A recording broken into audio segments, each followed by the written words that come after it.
J'ai toujours trouvé que dans les épices, il y avait quelque chose d'absolument magique. Je me souviens de ma maman quand j'étais petite qui, lorsqu'elle faisait un plat, mettait un peu de ci, un peu de ça, et puis tout d'un coup, ça devenait waouh, ça devenait génial. Donc j'ai toujours trouvé que les épices, c'était un peu la poudre de perlimpinpin au bon sens du terme. C'est la poudre magique qui permet de transformer n'importe quel plat en un plat d'exception.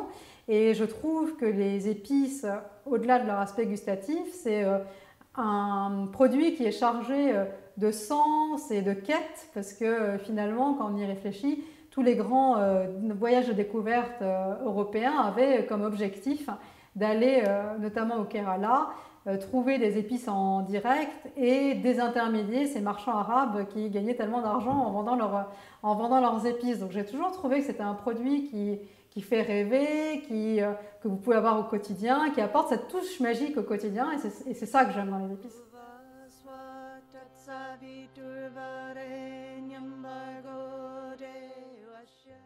C'est vrai que souvent en France, quand on dit épicé, on veut dire soit avec des épices, soit pimenté. Et pour moi, c'est deux notions qui sont tout à fait différentes. C'est-à-dire que épicé, donc avec des épices, c'est finalement un moyen de parfumer votre cuisine, et c'est quelque chose que moi j'adore.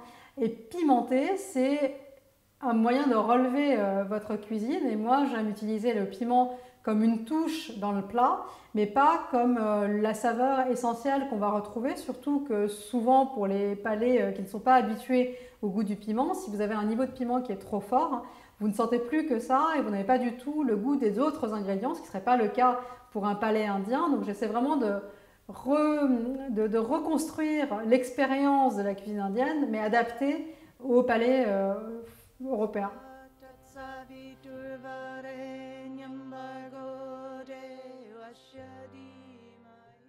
Alors le curry, en général, quand on dit curry en France, ça veut dire mélange d'épices, et en Inde, le mélange d'épices, c'est le masala. Le curry n'est finalement qu'un type de mélange d'épices, donc qu'un masala.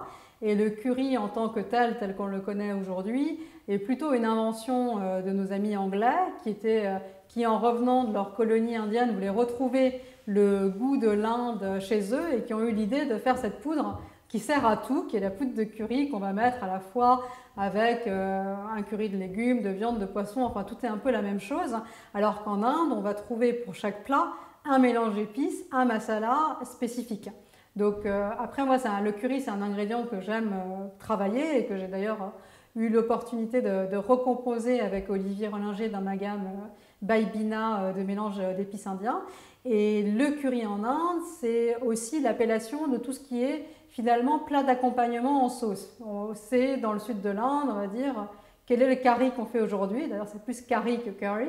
Enfin, c'est plus proche finalement de la prononciation anglaise. Donc le curry qu'on va faire aujourd'hui, c'est quel est le plat en sauce qu'on va faire avec en accompagnement du riz ou des galettes. Donc ça peut être un plat à base, la plupart du temps c'est un plat à base de légumes, mais ça peut aussi être un plat à base de poisson ou de viande. Donc c'est ce nom générique du plat. Et c'est vrai que finalement aujourd'hui, curry est utilisé un peu dans tous les sens, et qu'en Inde aussi ça recoupe des réalités qui sont multiples.